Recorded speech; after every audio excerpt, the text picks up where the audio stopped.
vou ensinar você.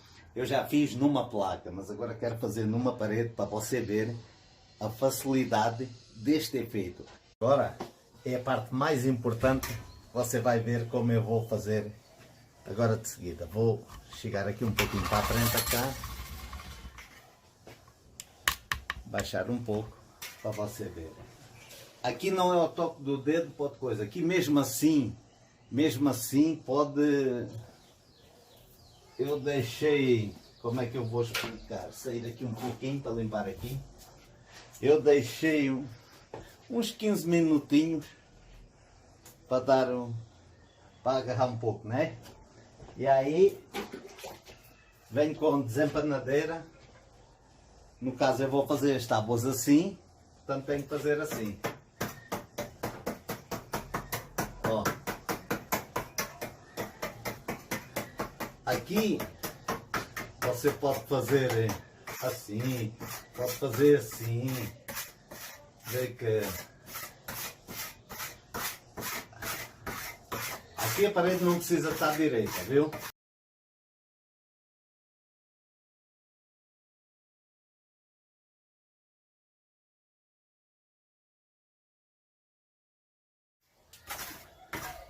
Eu agora vou fazer isto na parede toda, depois venho com o passo a seguir, para o vídeo não ficar muito grande. Agora vou vir com desempanadeira, bem devagar, hein? Aí, vamos lá ver aqui se eu mostro aqui, ó. Borrifo assim, vou baixar aqui um pouco, para ver se dá para ver aí bem, ó. Vem bem de leve, bem devagar. Para fazer esta parte, a gente tem que tocar assim com o dedo, eu vou tocar aqui onde está mais seco. E não vi sujeira. Não vê sujeira, já está bom para passar assim bem devagar. Ó, se não está ao toque do dedo, por vezes, pega um pouco na desempanadeira. Mas também não faz mal. Aqui é a única parede que mesmo que esteja um pouquinho toda empanada, para este trabalho fica bonito. Porque é para dar, é como sendo uma madeira de demolição, meio que envelhecida, não é bem o caso, é mais chamado de madeira, efeito de madeira de demolição. Então, eu vou continuar agora fazendo aqui mais um pouco, né? Para você ver, ó, vou baixar aqui, vou tentar fazer este trabalho, para não precisar, quase todos os efeitos de madeira, a gente vem, ó, aqui você vê que ficou coisa, você faz assim mais um pouco, para não ficar muito lisa. A gente vê alguns efeitos de madeira, quase todos, a gente tem que passar uma lixa, né? Mas aqui eu quero mostrar que eu estou a fazer algo sem depois passar a lixa. Então, aqui eu deixo algumas partes assim mais lisas, também não pode ser tudo cheio de riscos, né? A madeira em alguns lugares tem que estar mais lisa que noutros, né? Aqui você achou que fez um pouco... ficou liso demais, ó. Você vem assim bem devagar com a desempanadeira. Eu agora vou parar aqui para depois vir na próxima fase, para o vídeo não ficar muito complicado. Ao passo seguinte eu vou falar aqui muito rápido para o vídeo não ficar muito grande. Eu passei a desempanadeira lá, não é? Depois o que é que eu fiz? Vi com esta régua, se dá para ver aí, vou fazer aqui e vi com esta aqui do nível, medi as tábuas, né? 10 centímetros cada uma. Normalmente, quando eu faço aí trabalhos de efeito de madeira, normalmente é sempre com 20 centímetros. Mas agora também as pessoas deram em querer com 10 centímetros, que é para ser mais tábuas, né? Então o que é que acontece? Eu vi com esta trecha aqui, para fazer aqui os riscos.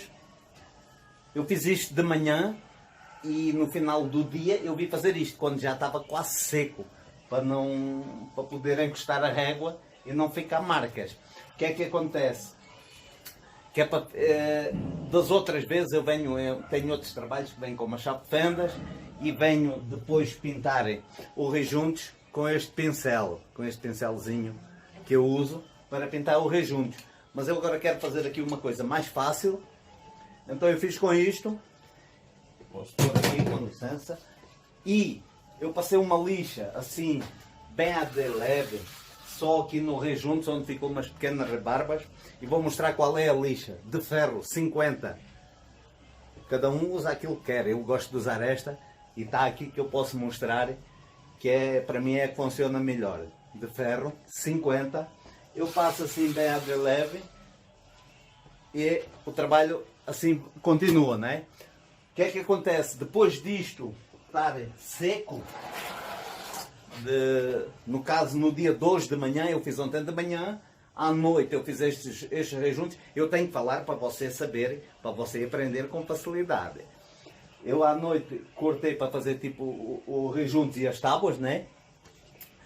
E hoje de manhã eu joguei com uma mangueira d'água, joguei aqui, porque isto é numa parede do quintal, para tipo como quando você faz como é que eu vou explicar, uma laje de uma casa, não tem que jogar água, que é que é melhor, né? Para não levar aquele choque de secar rápido. Então joguei uma água, eu quase sempre quando eu vou fazer o trabalho na casa das pessoas, utilizo este negócio aqui, ver se dá para ver aí, mais ou menos como sai água, para borrifar tudo.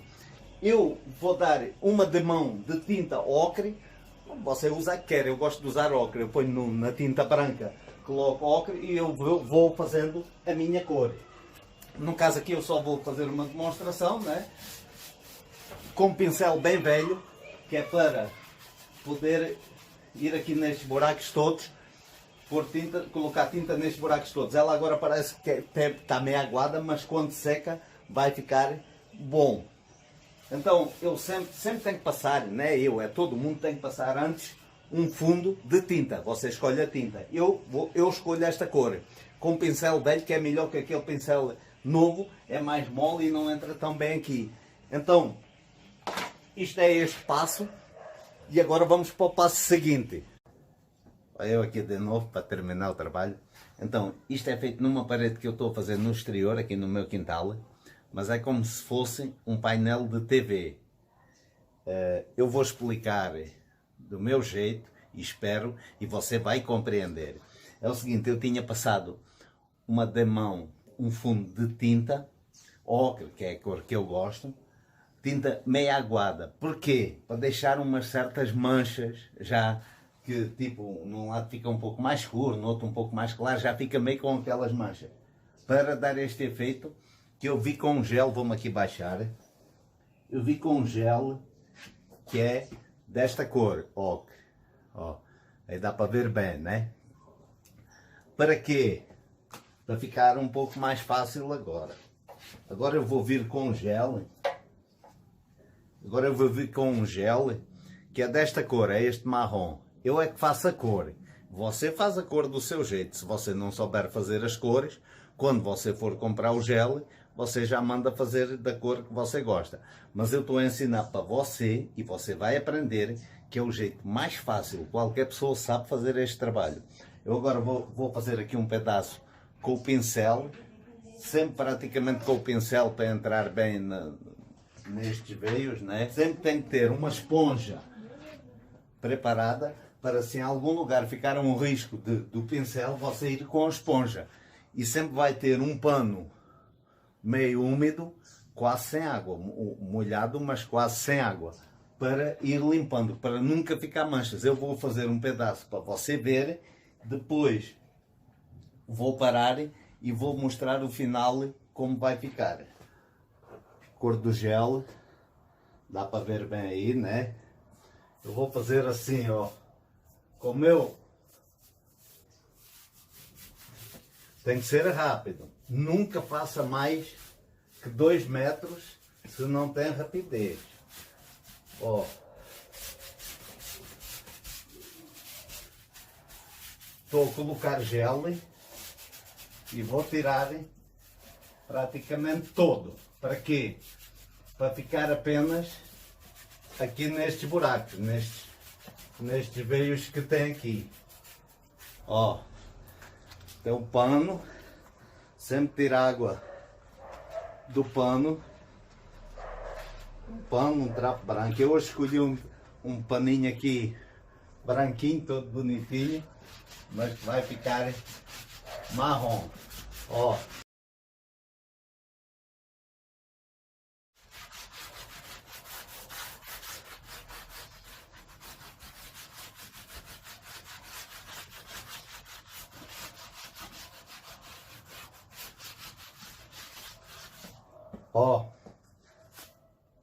mais ou menos assim, né?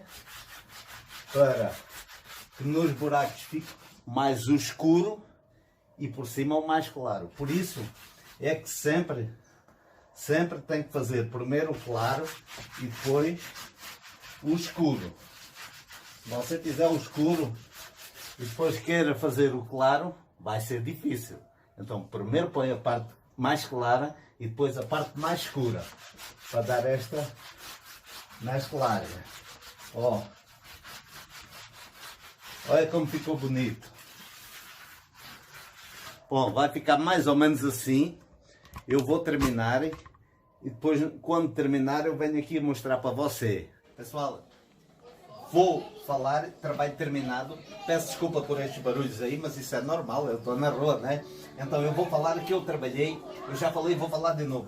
Com argamassa AC1, que é mais barata, você faz estes trabalhos com os produtos mais baratos. O gel, eu hoje usei, quase sempre, gel da Souvenir, para mim, dos melhores. Eu pus o ocre, depois, pus o ocre, depois o marrom, como eu expliquei antes, e depois de estar tudo, pus o gel incolor. Nos outros antes, pode misturar uma porcentagem de água. No incolor, não mistura água, para ficar bem forte, como